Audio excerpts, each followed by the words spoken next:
नमस्कार दोस्तों, आज मैं आपको बिजनेस आइडिया नहीं बताने वाला हूं, बल्कि बिजनेस में जो आपको पैसा खर्च करना होता है, जो आप मार्केट से माल लाते हो और माल खरीद करके आप ट्रांसपोर्टिंग के जरिए आप अपने दुकान तक माल लेकर आते हो, उसमें खर्चा कैसे जोड़ना है, परसेंट कैसे निकालना है और रेट कैसे डालना है, आपको इस वीडियो के माध्यम से बताने वाला हूँ। वीडियो में आपको एक एक डिटेल से समझाऊंगा और बताऊंगा। उम्मीद है कि आपको इस वीडियो में समझ आ जाएगा, सारी कंफ्यूजन दूर हो जाएगा आपका और आप एक समझ जाओगे कि मेरे को माल में रेट कैसे डालना है, अपने जो प्रोडक्ट लाए हैं उसमें रेट कैसे डालना है। जैसे कि कपड़ा हो गया, स्टोर हो गया, जूते चप्पल का हो गया, आप कोई भी बिजनेस कर रहे हो, आप मार्केट जाते हो, वहां से माल लेकर आते हो और खर्च को नहीं जोड़ते आप।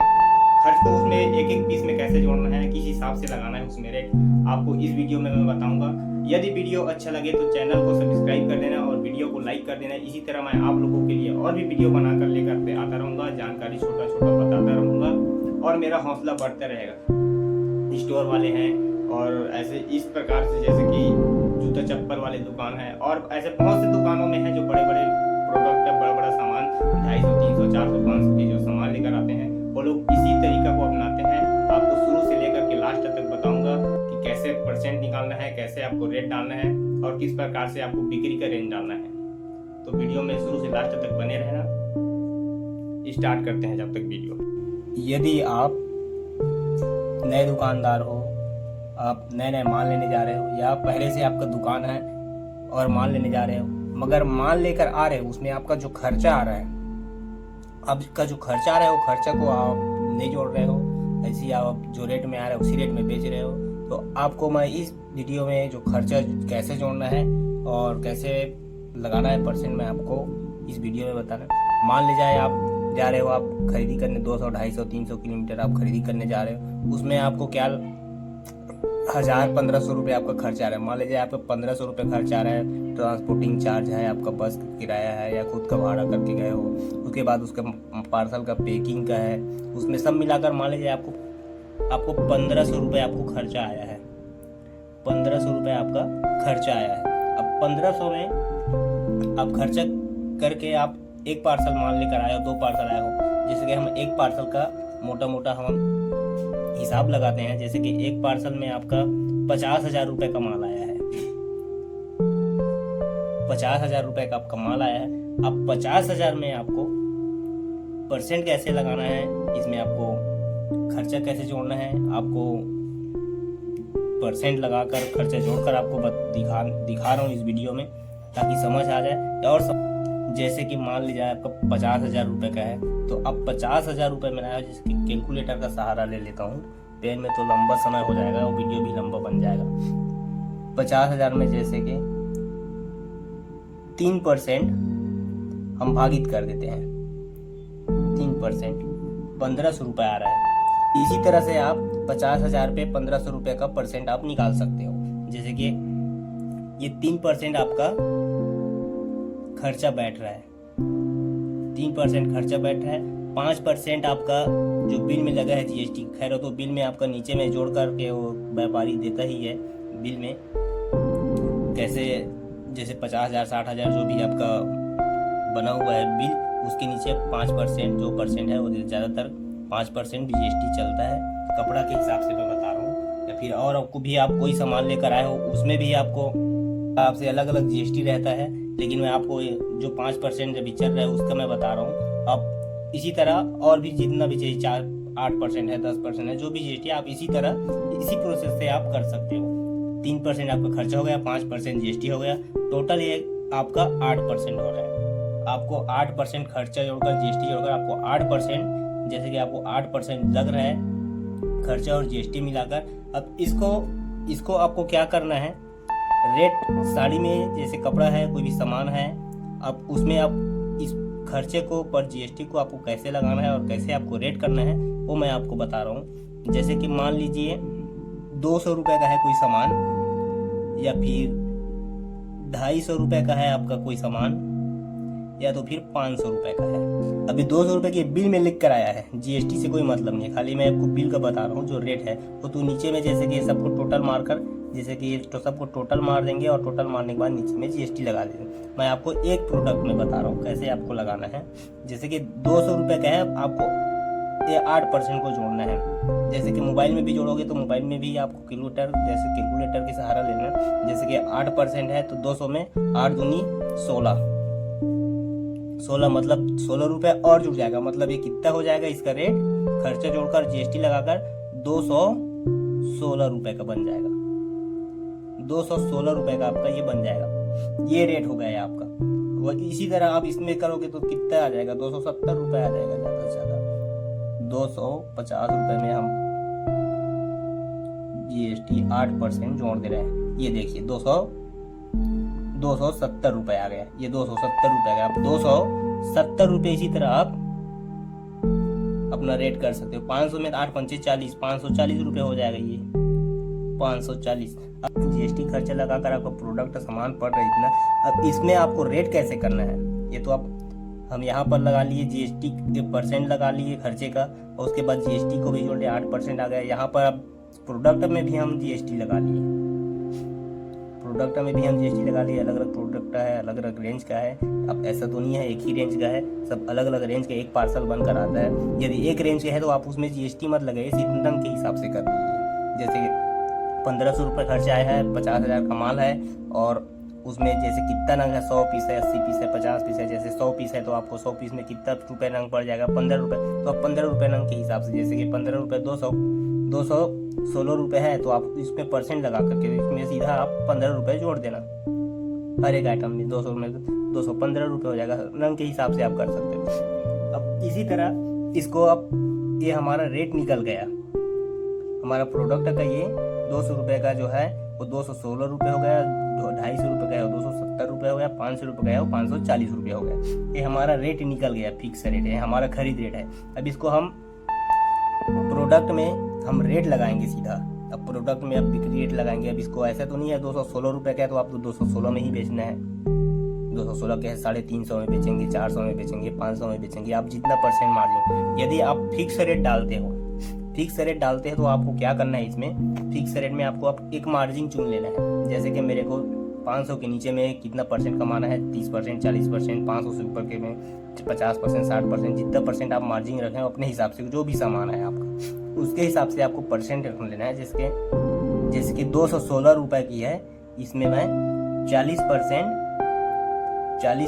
मैं मार्जिन रख दे रहा हूँ। ये 302 रुपये 40 पैसे, मतलब 303 रुपये का हो जाएगा। ये 303 रुपये का हो जाएगा। अब ये 303 रुपये मेरा ये फिक्स रेट है। ये फिक्स रेट है। इसमें आपको सीधा RS करके आपको प्रोडक्ट में डाल देना है। ये फिक्स रेट है। अब कस्टमर आएगा, 303 रुपये आपका इसमें रेट डला हुआ है, तो आप उसको जो डिस्काउंट देना चाहते हो आप 10%, 5%, 8%, 15%, अगर ज़्यादा डिस्काउंट देना है तो आपको ज़्यादा परसेंट जोड़ना पड़ेगा।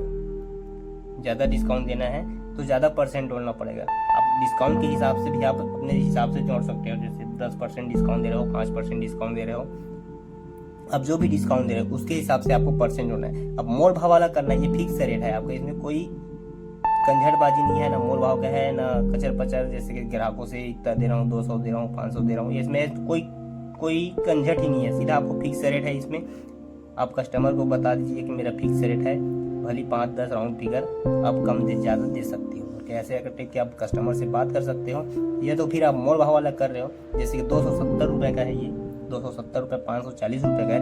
तो इसमें आपको क्या करना है, ये मेरा 270 रुपये आपको ये मेरा रेट है। अब इसमें आपको क्या करना है, मोल भाव के हिसाब से बताना है। आपको खरीदी पता है। अब इसको स्पष्ट 270 रुपये आप प्रोडक्ट में डाल दोगे तो ग्राहक समझ जाएगा। तो 270 रुपये लिखा है भैया, आप कैसे 400 बता रहे हो, 500 बता रहे हो। ग्राहक सोचेगा मेरे को महंगा लगा रहे। तो आपको क्या करना है, इसके आगे एक अंक कुछ भी बढ़ा देना है, एक अंक या फिर 2 अंक, जैसे कि 8 और 7 बढ़ा देना है और पीछे में 1 अंक बढ़ा देना है। अब हर प्रोडक्ट में इसी डालना है आपको। इसी तरह से एक रूल्स बना लेना अपनी दुकान के, या कुछ भी दुकान है आपके, एक रूल्स बना लेना। मैं 2 अंक आगे और 1 अंक पीछे छोड़कर जो बीच का मेरा अंक है वही मेरा रेट है, खरीदी रेट करके। अब इसमें आपको पूरा कंफर्म पता चल जाएगा। इसमें पूरा कंफर्म पता चल गया 270 रुपये। अब कस्टमर कहाँ से घटाएगा इसमें, अब इसमें कुछ डिजाइन DN कर दीजिए, DN बना दीजिए, DN बना दीजिए। डिजाइन नंबर है या फिर और कुछ नंबर है, या तो फिर आप ऐप वगैरह बना दीजिए, कुछ भी बना दीजिए, एक नंबर है, ये मेरा दुकान का बारकोड है, ये कस्टमर के लिए नहीं है करके आप अपने हिसाब से कस्टमर से बात कर सकते हो। हमारा पहचान जानकारी के लिए कोड डला रहता है, नंबर डला रहता है, इस हिसाब से आप कस्टमर को बोल सकते हो। नंबर आपके इससे कंफ्यूज है तो आप इस हिसाब से आप, लेकिन आपको पता है 270 रुपये का है, मैं 550 रुपये बताया हूँ तो 400 में दे दूंगा, 350 में दे दूंगा। इस प्रकार से आप मोल भाव करके समझ लीजिए, कस्टमर जितना में फंस जाए। ऐसी करते हैं, सभी लोग करते हैं, हर दुकानदार इसी करते हैं। मोल भाव वाले में अपना कोड डालते हैं, खरीदी रेट डालने के बाद आगे पीछे कोड डाल देते हैं एक दो, या तो फिर 270 रुपये है उसको कैसे डाल देते हैं, 2×7/0 कर देते हैं। अब ये 27 नंबर है, नंबर पूछ लेते हैं, 27 नंबर 27/0 है। कस्टमर या वर्कर दिखा रहा है, कोई भी दिखा रहा है तो सेठ जी को बता 27/0 है, वो समझ जाता है कि हाँ इतना का खरीद है, इतना पड़ेगा। उस हिसाब से रेट बता देते हैं, 450, 550, इस हिसाब से रेट बता देते हैं। मतलब आप अपने हिसाब से जो तरीका से आप डाल सकते हो, कस्टमर को समझ नहीं आना चाहिए। या तो फिर सीधा 270 रुपये या 540 रुपये का है, 540 रुपये का है तो आप इसमें सीधा 500 रुपये एक्स्ट्रा डाल दीजिए, या फिर इसमें भी 500 रुपये, किसी भी अंक में, जैसे 270 रुपये, इस 500 रुपये एक्स्ट्रा लिख रहे हो, 770 रुपये हो गए। अब इसके नीचे आपको क्या, इसके साइड में क्या करना है, एफ वगैरह बना देने हैं, जी वगैरह बना देना है, कुछ भी बना देना है, आप अपने हिसाब से बना सकते हैं इसमें। इसी तरह से हर दुकान में सभी दुकानदार डालते हैं। और एक चीज़ मैं आपको बताना भूल गया हूँ, जैसे कि आप 216 रुपये का है, इसमें आप 40% मार्जिन जोड़े हो, तो आप ये 303 रुपये आया है तो आप परसेंट को इधर साइड में रख, अलग से डॉट लगाकर, बिंदी लगाकर आप 40 को लिख दीजिए, ये 40 है, ये पैसा हो जाएगा आपका कस्टमर के हिसाब से। 303 रुपये 40 पैसा हो जाएगा कस्टमर के हिसाब से। ये RS करके आप लिखे हो, 303 रुपये 40 पैसा हो रहा है कस्टमर के हिसाब से, है ना। आप इस प्रकार से आप कस्टमर से बात कर सकते हैं।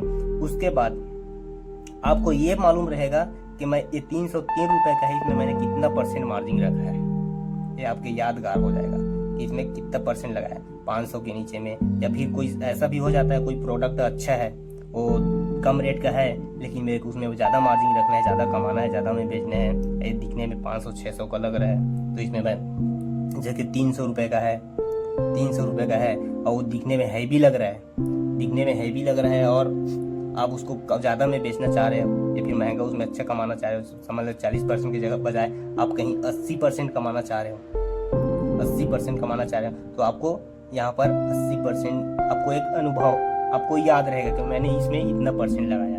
इसी तरह से हर दुकानदार जोड़ते हैं। आप नए दुकानदार हो तो इसी तरह से आप जोड़ सकते हो, और आपके पास अलग तरीका होगा तो आप उस तरीके से भी जोड़ सकते हो, लेकिन आपको इसमें घुमा करके डालना है। फिक्स रेट डालोगे तो कोई दिक्कत नहीं है, फिक्स रेट में तो फिक्स रेट ही है, आप सीधा जितना परसेंट 5%, 10% डिस्काउंट दिए हो उसी हिसाब से रहेगा।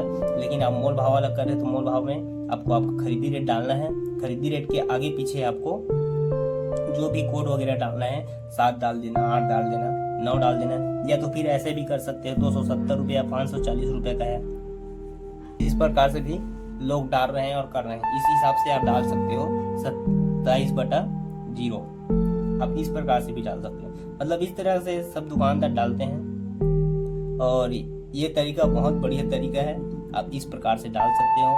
इसके आगे मैं आपको और भी वीडियो, बिल कैसे चढ़ाते हैं, बिल में कैसे क्लोज करते हैं, पेमेंट कैसे करते हैं, आपको इस तरह से वीडियो अगले वीडियो में मैं बना कर लाऊंगा, एक कर देना।